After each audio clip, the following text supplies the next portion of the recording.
Hi, my name is Chelsea Morgan, and I'm going to talk about compassion and its influence on healthy human development. Buddhism teaches a non judgmental acceptance of experiences in human suffering and emphasizes change and the transitory nature of this experience. It's an interesting religion that provides ways of knowing about reality based on personal experience. But what makes it most unique about it is that it does not ask people to accept a God. The central idea of compassion is important as it equates to love. So, compassion in Buddhism is synonymous to just love.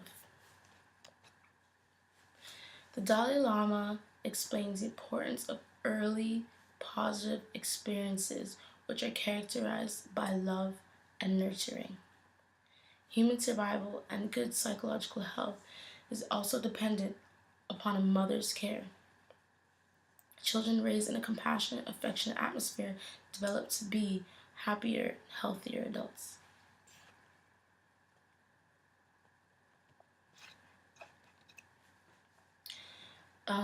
To further his teachings, he referred to his childhood as a good example of compassionate parenting. He described his mother and father as poor Tibetan farmers, yet they were still good people because they didn't let their low economic status negatively influence them or their child's upbringing. His mother was especially compassionate towards him as well as other children and people. He remembered his father to have a bit of a temper, but it didn't seem to have a negative effect on the Dalai Lama's development. The Four Noble Truths of Buddhism can help us understand and help neglected children who unfortunately do not receive necessary compassion and nurturing. The first noble truth is to recognize that there is suffering and that it is a frustration and pain that results from not having one's basic needs met. The second noble truth is to understand the origins of suffering, which are craving many things. It can be food, it can be attention, it can be fame, it can be love. It all varies.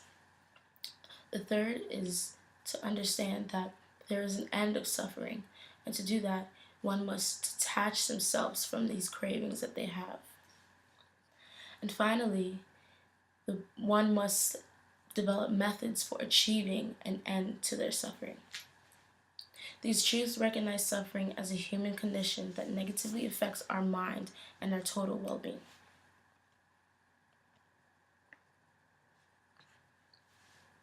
Positive psychology emphasizes healthy functioning with concern for immediate experience to positive emotions.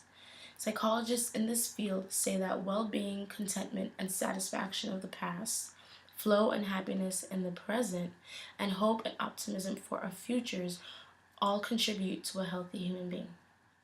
People who have risen to higher levels of development are calm and compassionate human beings. Neglected children, unfortunately, like orphans, develop a poor adjustment to life. This results in impulsive and addictive behavior, selfishness, anxiety, and other negative emotional states.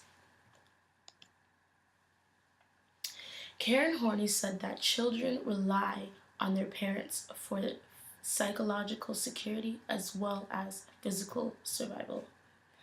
A lack of genuine warmth and affection is the basic evil that drives neuroticism and other maladaptive personality issues that develop in children and adults.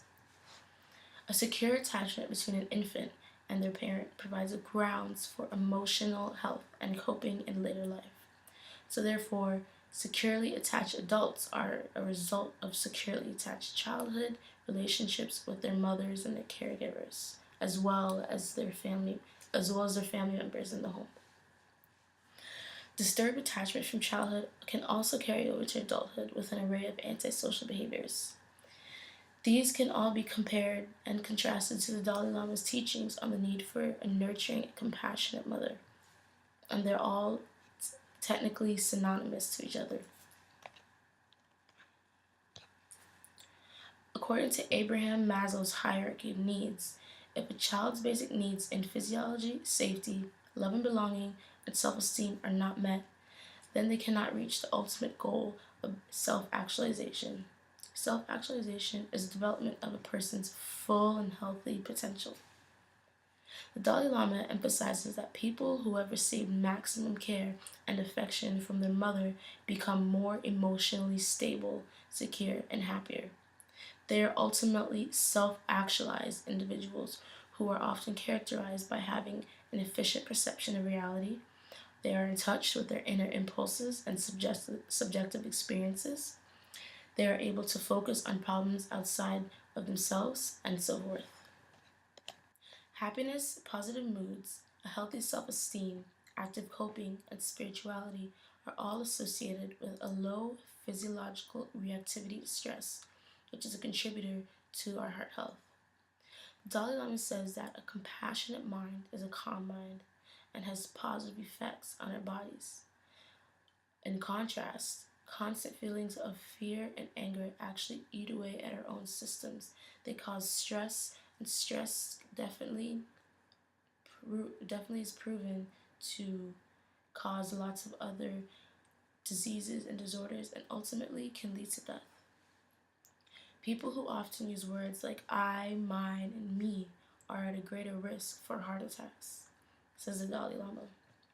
Such language is a sign of self-centered attitude, and people with this attitude have a difficulty communicating with others.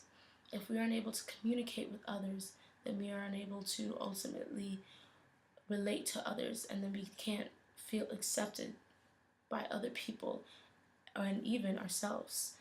All of these encompass in what it means to be a healthy and fully self actualized, compassionate, developed human being.